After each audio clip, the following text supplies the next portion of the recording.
Fala pessoal, tudo bem? Lucas falando aqui.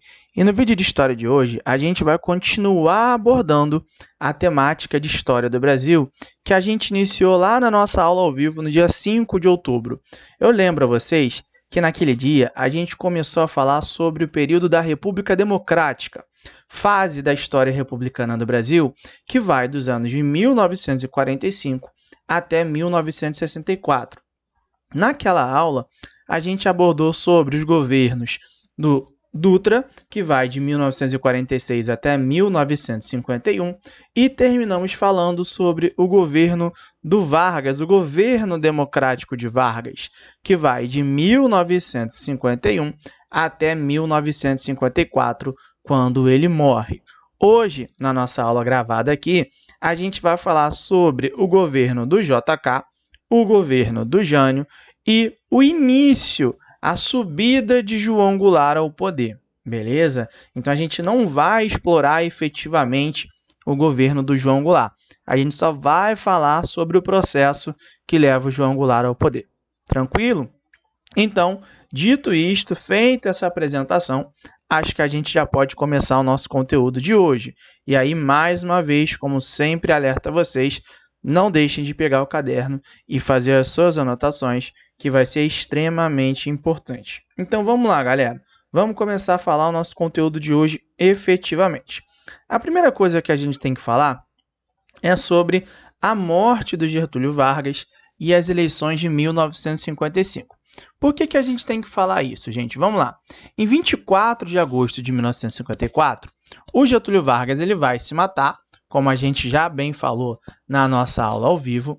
E aí, quem vai assumir no seu lugar é o seu vice-presidente, que naquele momento era o Café Filho. E assim que ele assume, ele começa a implementar um gabinete udenista, ou seja, um gabinete que tinha políticos que faziam parte da UDN. Basicamente, eles eram da UDN. Então, a gente já começa a observar que esse governo do Café Filho é um tanto diferente dos objetivos, das práticas políticas que o Getúlio Vargas adotava.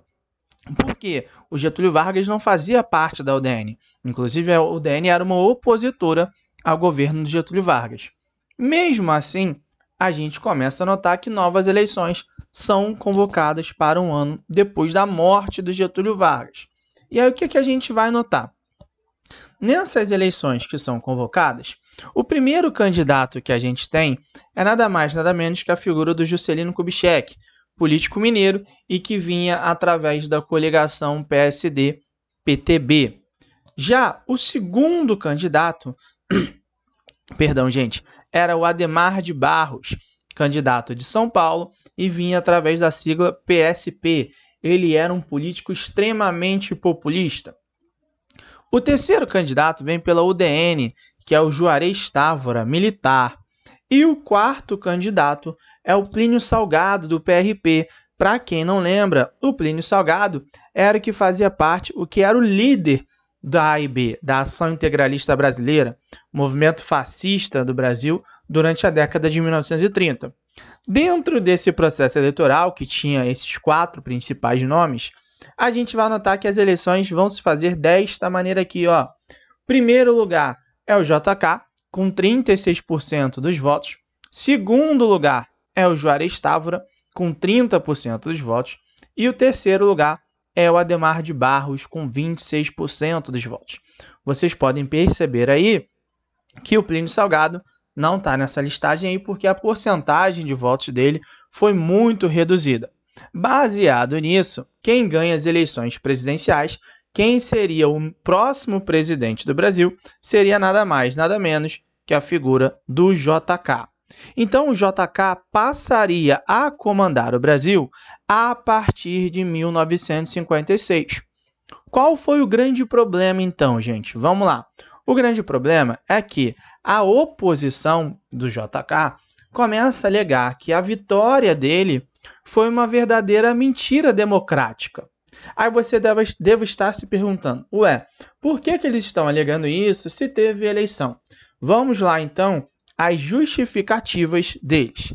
Eles alegavam o seguinte, que JK ganhou apenas por uma pequena margem, não por uma maioria absoluta, ou seja, porque ganhou com 36% contra 26% e 20% do outro. Também alegava que a oposição antigetulista contava com forte apoio dos militares. Então, segundo essa visão, essa vertente, o JK ele não tinha apoio para se manter no poder. E o terceiro ponto que a gente vai notar, quando a oposição começa a alegar isso e falar que JK não era o verdadeiro presidente e que ainda a oposição tinha um apoio militar, o recado era claro: a gente não vai aceitar o JK como presidente do Brasil e, se necessário, a gente pode dar um golpe militar. Então a oposição já estava mostrando as garras muito claramente. Nesse contexto, dentro das Forças Armadas, havia o general Henrique Teixeira Lott. O Lott, ele, como era apenas um general, e aí por que eu estou dizendo apenas um general? Tá? Porque quem comandava as Forças Armadas no Brasil e quem tinha poder de punir ou não era apenas o presidente naquele momento. Então, como o Teixeira Lott ele era apenas um general, nesse sentido que eu estou colocando, ele não podia punir os golpistas, principalmente os golpistas dentro do setor militar. Quem tinha que fazer isso era o presidente do Brasil, que naquele momento era o Café Filho.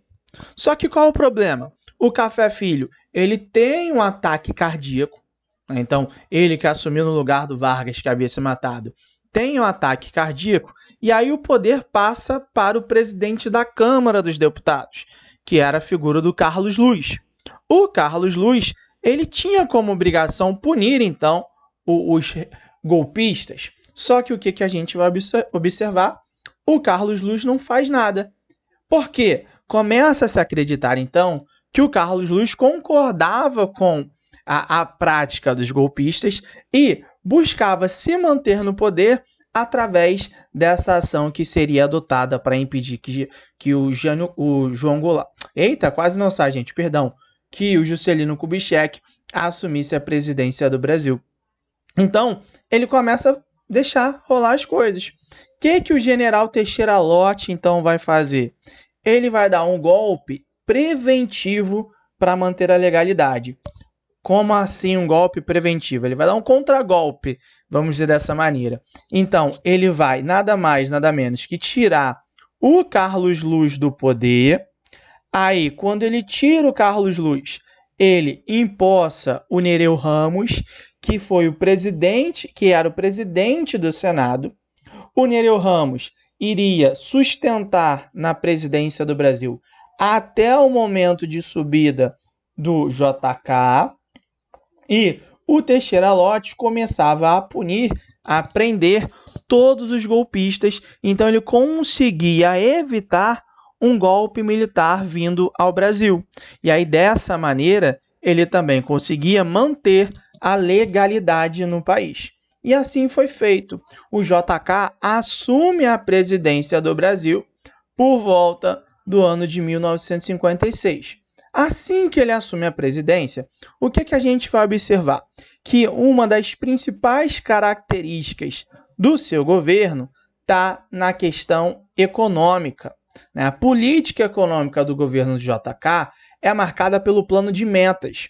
Provavelmente, em algum momento, vocês já ouviram que quando a gente fala em economia do JK, economia do governo JK, a gente está abordando, a gente está falando aquela frase dos 50 anos em 5. E é justamente isso. O JK, ele tinha um projeto, ele tinha um planejamento de fazer com que o Brasil, em 5 anos do seu mandato, se desenvolvesse economicamente como fosse em 5. Para isso, ele vai lá e cria um plano de metas, ou seja, cada ano, a um determinado período estabelecido por ele, a economia ela tem que se desenvolver em alguns aspectos X%. Então, ele começa a organizar dessa maneira. Mas, para fazer com que esse plano de metas desse certo, que esse plano de metas chegasse ao êxito esperado, ele começou a criar alguns órgãos para auxiliar. Dentro desses órgãos, a gente vai deixar bem claro aqui, né, as superintendências, e aí eu deixei, né, exemplificado a SUDENE, que era a Superintendência de Desenvolvimento do Nordeste. Então, no Nordeste havia uma Superintendência de Desenvolvimento, no Norte havia uma, no Centro-Oeste havia outra, no Sudeste havia outra, no Sul havia outra. Ou seja, eram órgãos para você conseguir identificar e dar um suporte mais efetivo, mais personalizado, vamos dizer assim, para fazer com que o Brasil se desenvolvesse. A outra questão ali, como eu mostrei para vocês, está o ISEB, que é o Instituto Superior de Estudos Brasileiros, que era um instituto, né, para fazer estudos sobre a economia do Brasil, para fazer com que você conseguisse planejar, criar planos econômicos mais efetivos para as necessidades e para o melhor desenvolvimento do Brasil. E aí, nesse contexto, a gente começa a observar que o plano do JK, de certa forma, vinha dando bastante certo.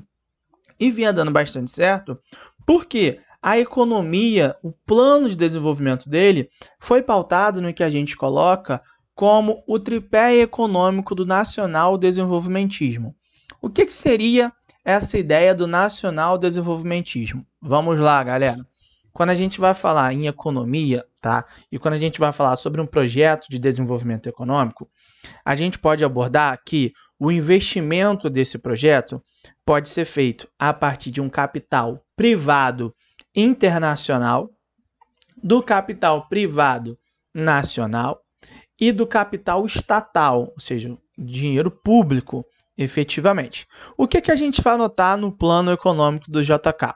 A gente vai notar que ele vai utilizar dos 3 capitais para investir no Brasil.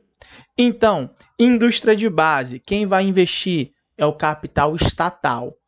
As indústrias de bens de consumo não duráveis, e aí ramo alimentício, ramo de roupa, essas coisas como um todo, ramo têxtil. O que a gente vai observar? Que quem vai investir é o capital privado nacional. E as indústrias de base de bens, as indústrias de bens duráveis, quem vai investir é o capital internacional. Então, só para recapitular, galera, indústria de base, capital estatal.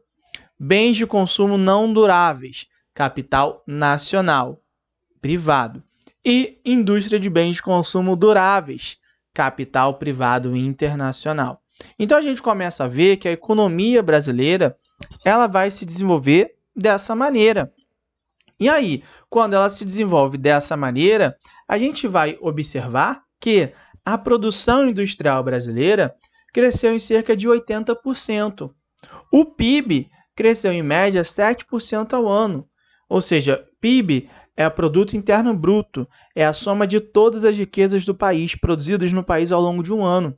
Então, a gente começa a notar que a economia no governo do JK, pelo menos no início do governo do JK, ela começou e ela conseguiu se desenvolver em larga escala. E aí isso é considerado como grande causador do que a gente denomina como os anos dourados, ou seja, o período de glória do Brasil, né? O período no qual o Brasil ficou marcado como um período de paz, otimismo e esperança.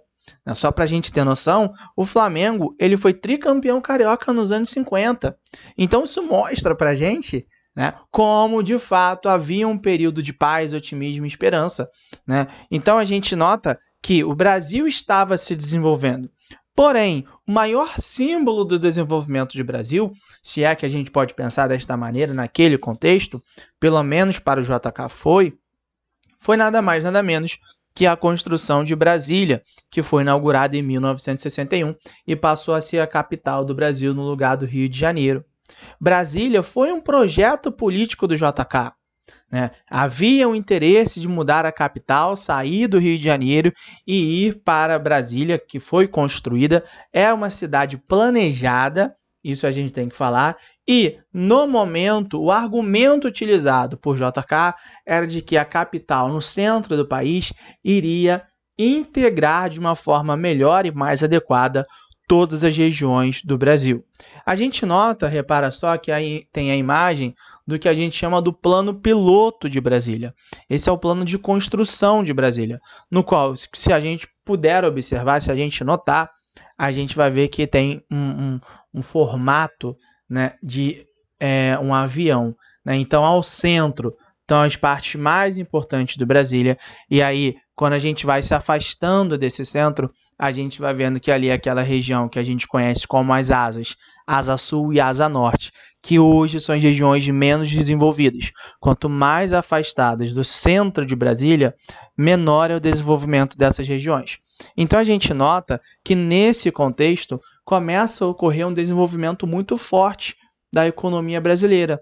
E esse desenvolvimento, né, essa questão dos anos dourados, faz com que a gente observe que o modo de vida, né, o modo de comportamento do brasileiro, pelo menos de uma classe média e de uma classe alta, começa a se alterar. Ao passo que surgem estilos musicais no Brasil que vão representar isso. E é justamente isso que eu vou mostrar para vocês a partir de agora. Porque olha só, ali na imagem, como vocês bem podem ver, ou quem já reconhece ou não, né, ali estão nada mais nada menos que Vinícius de Moraes e Tom Jobim. Vinícius e Tom Jobim, eles são grandes nomes da Bossa Nova. E aí a Bossa Nova é vista como um símbolo do período do JK.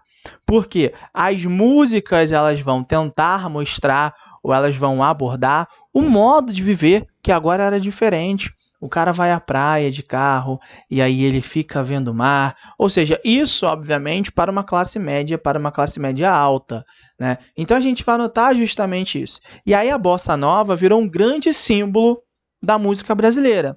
Vamos prestar atenção rapidinho aqui na música que eu vou colocar para a gente ouvir. Vamos lá, galera.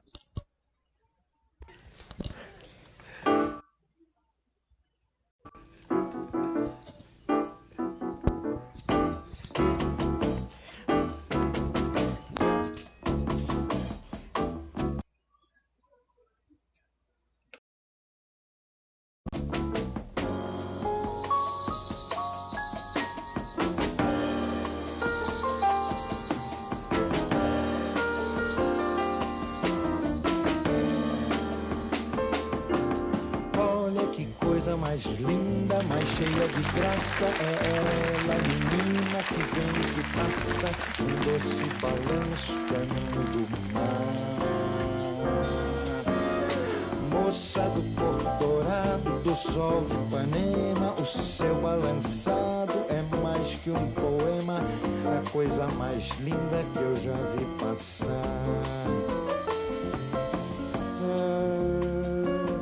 Estou tão sozinho.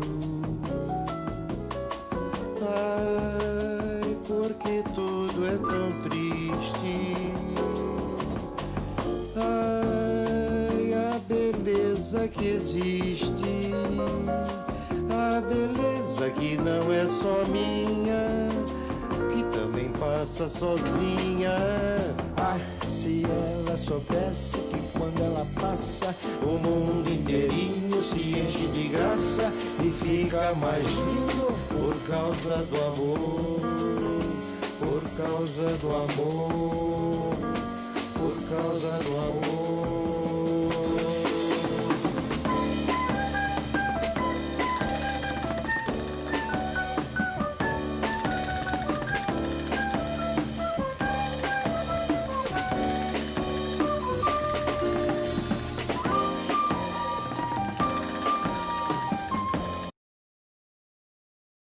Então, pessoal, o que a gente está vendo ali nessa música é justamente isso que eu comentei com vocês.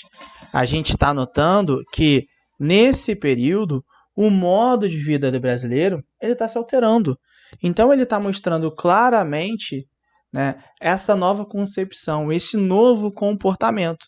Então, a gente nota justamente isso, né, como um novo modelo de Brasil. A grande questão é que esse novo modelo de Brasil ele vai entrar em choque, vamos dizer dessa maneira, a partir do momento em que a economia, durante já o governo do JK, começa a entrar em declínio. E essa economia ela começa a entrar em declínio muito por conta do processo de construção de Brasília. Para construir Brasília, o Brasil teve que se endividar. E aí, além desse endividamento, começam a surgir denúncias muito fortes em relação a casos de corrupção na construção de Brasília. Vai ser nesse contexto de fim do governo do JK, vai ser nesse contexto de processo de eleições que um personagem que a gente já falou na nossa aula ao vivo vai se destacar. Nada mais, nada menos que a figura do Jânio Quadros, ex-prefeito de São Paulo, que vai ganhar as eleições de 61 e vai começar a comandar o país. Mas antes da gente falar, né, de fato do governo do Jânio Quadros, vamos falar da corrida eleitoral, das eleições que levam o Jânio Quadros ao poder. Os candidatos presidenciais, primeiro, tem a figura do Jânio Quadros, que eu estava falando com vocês, que ele era candidato pelo PTN, ele era apoiado por Carlos Lacerda e pela UDN.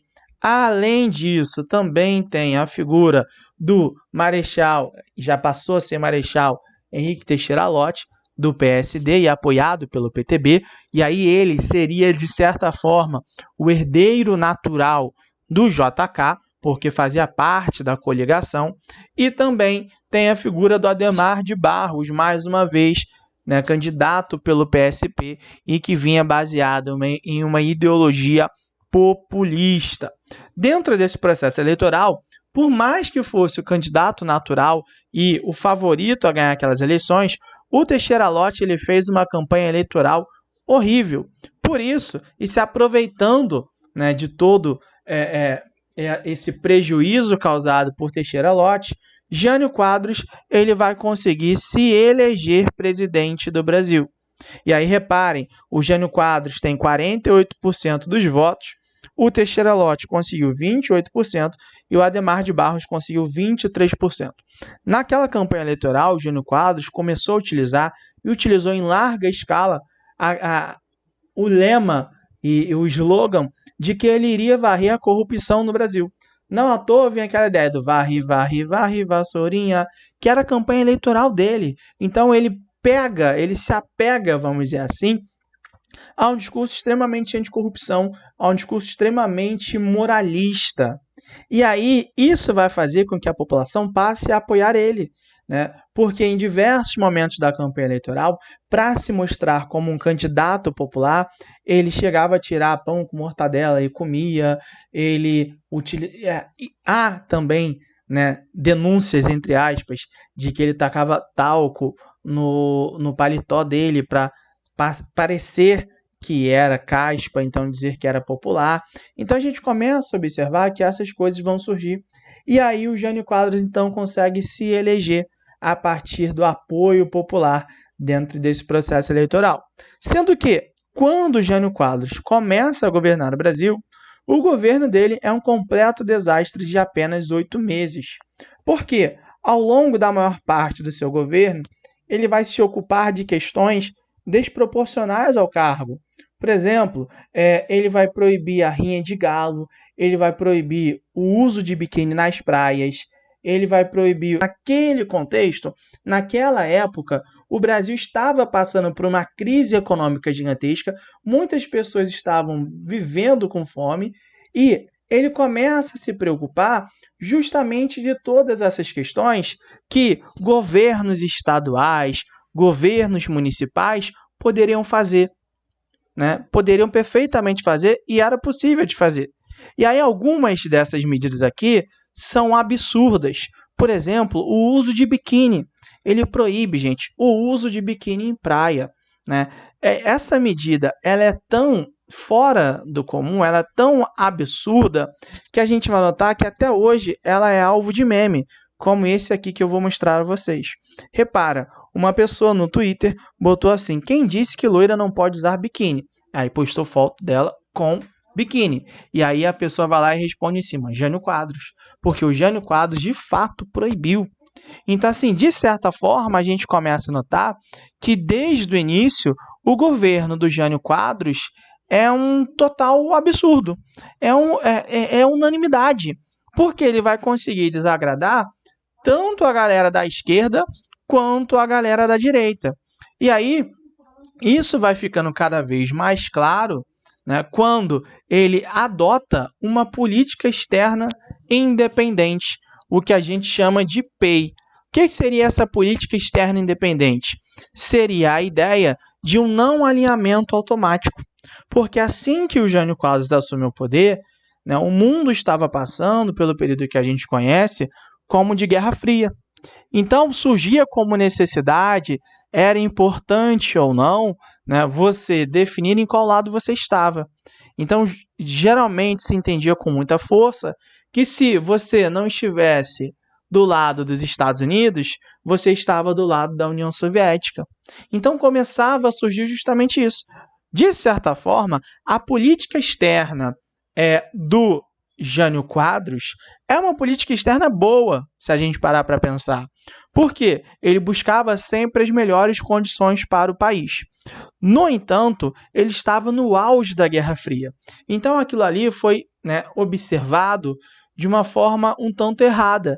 Ainda mais que a gente vai notar que os Estados Unidos estavam fazendo uma pressão fora do comum para os países da América Latina não se alinharem ou não tivessem qualquer tipo de relação com a União Soviética, com um país socialista. E aí vai ser nesse contexto que, por exemplo, o Jânio Quadros vai visitar Cuba, que já havia se tornado um país socialista, e vai condecorar Che Guevara com a medalha do Cruzeiro do Sul. Então isso passa a ser visto, principalmente pela direita do Brasil, de que o Brasil estava caminhando a um governo socialista, a um governo de esquerda. Assim, pensar isso era algo totalmente fora do comum, era algo que era totalmente fora do eixo. Então, a gente começa a observar justamente essas questões que vêm vindo ao longo do governo do Jânio Quadros.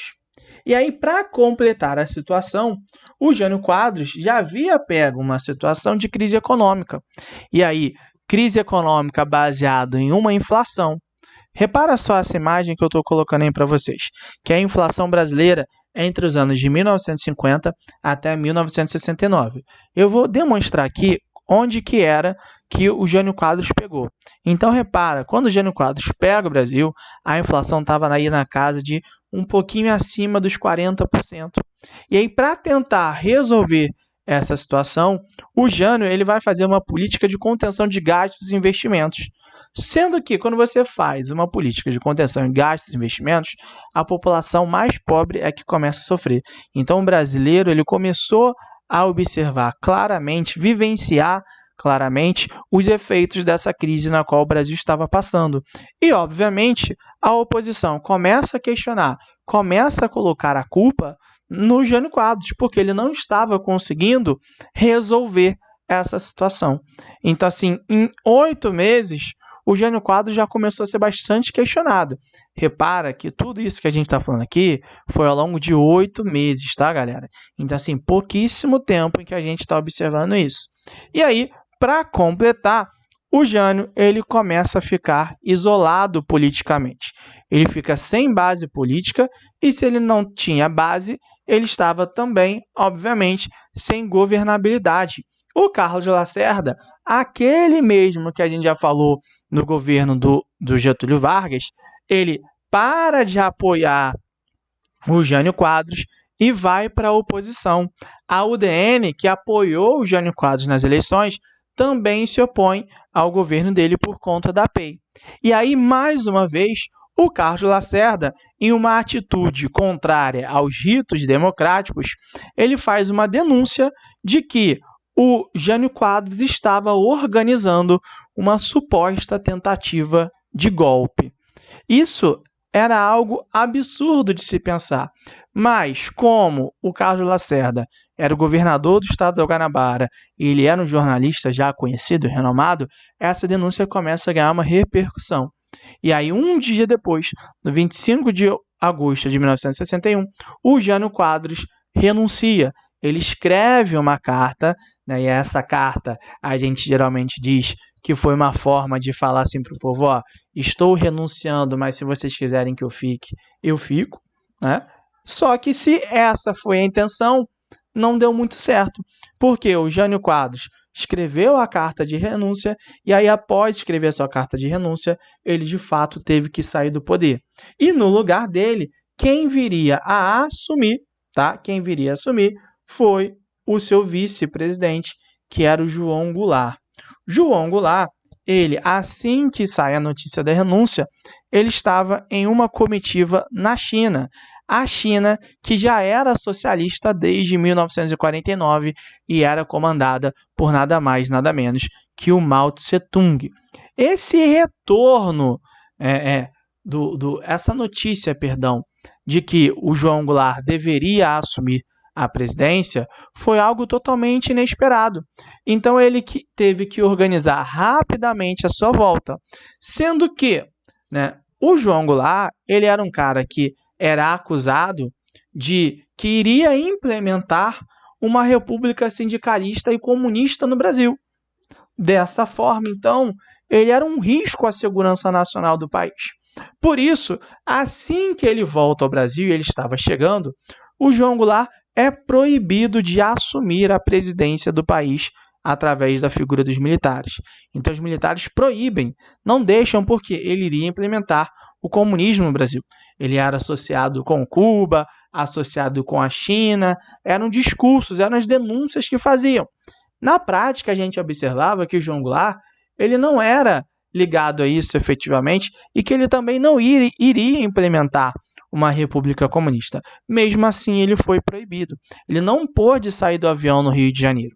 E aí, nesse sentido, quem vai entrar em cena vai ser a figura do Leonel Brizola, que naquele momento era governador do estado do Rio Grande do Sul e era cunhado também, do João Goulart. O Brizola ele vai fazer o que a gente chama da campanha pela legalidade. Então, ele vai ser o grande líder na tentativa de solução e, mais importante ainda, na tentativa de se fazer com que o João Goulart assumisse de fato a presidência do país. E aí, o que a gente vai anotar, então? Que o Leonel Brizola ele vai liderar essa campanha. O Brasil esteve correndo o risco de entrar numa guerra civil. E aí a gente vai notar que a solução encontrada vai ser a adoção do parlamentarismo. Então, o João Goulart assumiria a presidência do país, mas o Brasil se tornaria uma república parlamentarista, pelo menos até o ano de 1965. Nesse sentido, quem vai ser eleito como primeiro-ministro, ou seja, quem vai governar o Brasil a partir de então, vai ser a figura do Tancredo Neves. No entanto, a gente vai notar que o parlamentarismo não vai dar muito certo. E aí, em 1963, o João Goulart vai assumir de fato a presidência, o comando do Brasil. No entanto, esse assunto do governo do João Goulart é um assunto para a próxima aula. Por hoje, a gente já falou bastante e a gente vai ficando por aqui. Até a próxima, pessoal. Um abraço para todo mundo. Tchau, tchau.